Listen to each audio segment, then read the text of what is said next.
그리고 그 다음 질문 보시겠습니다. 열왕기하 5장 찾겠습니다. 열왕기하 5장 18절 17절부터 제가 읽겠습니다. 나아만이 가로되 그러면 청컨대 노새 2마리의 실을 흙을 당신의 종에게 주소서. 이제부터는 종이 번제든지 다른 제사든지 다른 제든지 다른 신에게는 드리지 아니하고 다만 여호와께 드리겠나이다. 오직 한 가지 일이 있사오니 여호와께서 당신의 종을 사유하시기를 원하나이다. 곧 내 주인께서 림본의 당에 들어가 거기에서 숭배하며 내 손을 의지하심에 내가 림본의 당에서 몸을 굽히오니 내가 림본의 당에서 몸을 굽힐 때 여호와께서 이 일에 대하여 당신의 종을 사유하시기를 원하나이다. 엘리에서 가로되 너는 평안히 가라. 저가 엘리에서를 떠나 조금 진행하니라. 질문에서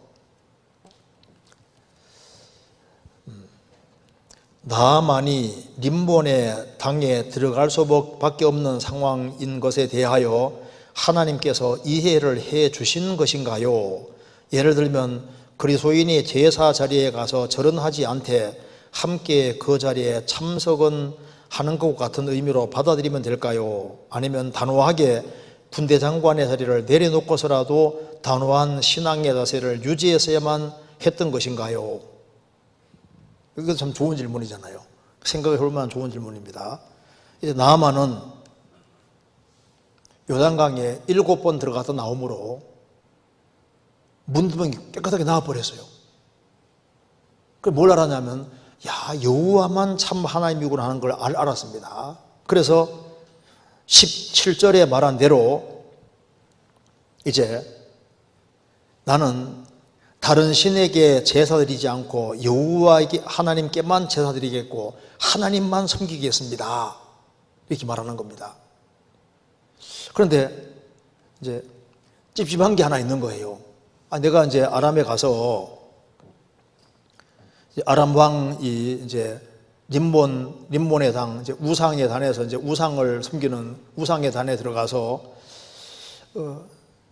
내 손을 의지하기 때문에 내가 림본 당에서 이제 왕은 우상 숭배하기 위해서 몸을 굽히는데 자기도 이제 이렇게 왕이 몸을 굽히니까 자기도 이렇게 조금 굽히게 되잖아요.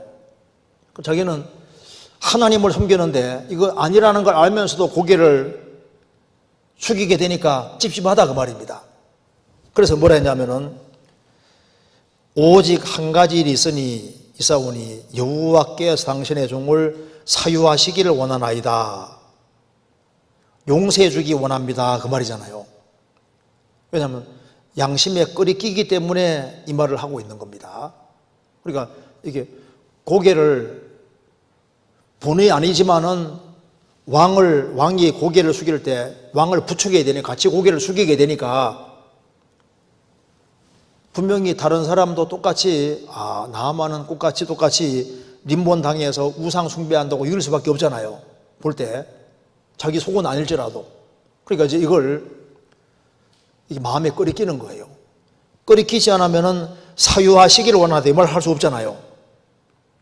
그러니까 나아만은 이것이 끓이낀다는 걸 알고 있습니다. 그런데 내 마음은 그것이 아니니까 하나님이 이건 내가 잘못인 줄 아는데 이걸 용서해 주시기 바란다. 이렇게 그걸 18절에서 계속 얘기를 하고 있습니다. 그런데 질문 내용은 이걸 군대 장관 자리 탁 내려놓고서 단호하게 목이 날아가더라도 이제는 나는 그렇게 안 하고 이렇게 하는 것이 더 좋은 것이 아니겠느냐. 물론 그렇게 할 수도 있죠. 그런데 여기서 하나 좀 생각해 볼 것이 이것에 대해서 하나님이 어떻게 생각하셨을까? 근데 먼저 아셔야 될 것은 이 나아만이 이스라엘 사람이 아니고 이방인이잖아요. 이방인인데 이제 비로소 여호와가 참 하나님인 것을 알게 됐습니다. 그리고 이제 이 부분에 대해서 하나님이 용서해 주기를 원하신다, 이렇게 말을 했는데, 그 뒤에 19절에 보면은 엘리사가 가로되 너는 평안히 가라. 엘리사가 평안히 가라. 왜 이 말을 했을까요? 자, 이거 보면은 나아만이, 그러면 이제 잘 생각해 봅시다. 나아만이 가서 이제 아람으로 가서 어떻게 했을까? 자신이 이제 왕을 의지해서 이렇게 고개를 숙일 때 계속 찔렸을 겁니다. 그렇지 않습니까? 그래서 이걸 어떻게 하든 간에 벗어난 것이 맞을 겁니다. 그래서 누가복음 4장에 보면은 하나님께서 이 나아만 장군을 예를 딱 들어서 얘기를 하고 있거든요. 그가 끝까지 신앙생활을, 주님을 향한 신앙을 확실하게 가지고 있었던 것이 맞을 겁니다. 그러니까 주님이 칭찬하는 사람 중에 나아만을 딱 들고 있거든요. 한번 잠깐 찾아봅시다. 누가복음 4장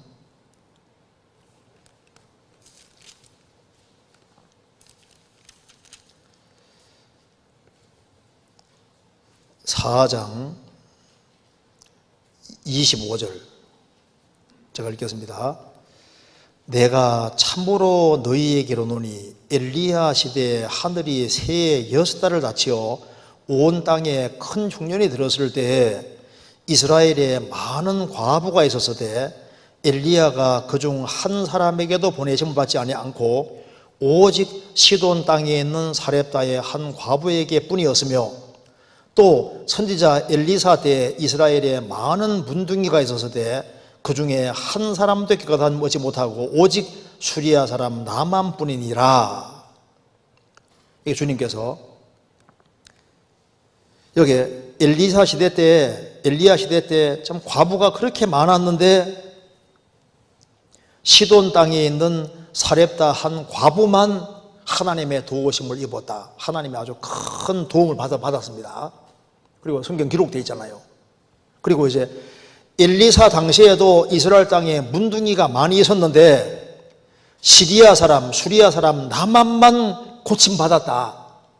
나만이 계집 요정의 전도를 받고 그 멀리까지 와서 고침을 받고 돌아갈 때 이 사람이 하나님에 대한 확실한 신앙을 가지고 있고 신앙이 크게 발전할 수 있는 사람이 확실합니다.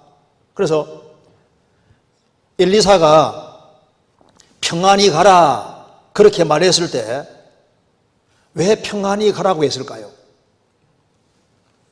지금 당장은 믿음이 조금 부족해 보이고, 그리고 저렇게 그 여호와 하나님이 하나님 줄 알았으면은 군대 장관 자리도 탁 내놓고 그냥 그렇게 용감하게 하면 좋을 텐데 저렇게 찝찝하게 말하는데도 찝찝하게 하잖아요. 확실하게 못하고. 그러니까 그렇지만은 여기 평안히 가라 이렇게 말했을 때는 시간 지나가면은 이 나아만이 정말 여호와 하나님을 향한 확실한 신앙을 가지고서 끝까지 잘 살 것을 정말 믿고 바랐기 때문에 평안히 가라 이렇게 말을 했을 겁니다. 그래서 그가 하나님만 섬기고 우상에게 고개도 안 숙이는 그런 식으로 발전된 걸 아마 알았을 거예요. 그러니까 평안히 가라 말씀했고, 주님께서는 나만을 여기에 신약 성경에 특별히 예를 딱 들고 있지 않습니까? 그러니까 나만은 돌아가서 아마 아주 주님께 세게 기도했을 수 있죠. 하나님 제발 이거 좀 벗어나게 해달라고. 그래서 왕이 빨리 죽었을 수도 있고, 아이고 이제 해방이다 할 수도 있고, 어찌됐든 간에 여호와 하나님께만 경배하는 그런, 그리고 남의 눈치 안 보는 그런 신앙으로 발전된 것이 맞을 겁니다. 그래서 아마 엘리사는 나중에 그렇게 할 것조차 믿었는지 정확히는 알 수 없지만은 괜히 평안히 가라 이렇게 말할 리는 없잖아요. 그거 나중에는 정말 여호와 하나님만 섬길 것을 믿고 또 기도하고 또 그렇게 될 것을 정말 신뢰하고 바랐기 때문에 평안히 가라 그렇게 말을 했을 것이고, 그리고 하나님께서도 예수님께서도 그렇게 말씀하신 걸 봐서는 그가 나중에 좀 더 온전하고 굳건한 신앙을 가진 것으로 보입니다. 그래서 한 사람이 처음에 신앙 가지고 부족한 모습을 보인다 해가지고 이거 그 믿음이 시원찮네 하면서 막 함부로 판단하고 그럴 것이 아니라 조금 기다려주는 것도 필요할 수 있습니다. 그가 생명 있는 믿음을 가졌다면은 확실하게 행동을 하고 그리고 이제 주님 길을 따라서 확실하게 살으리라고 생각을 합니다.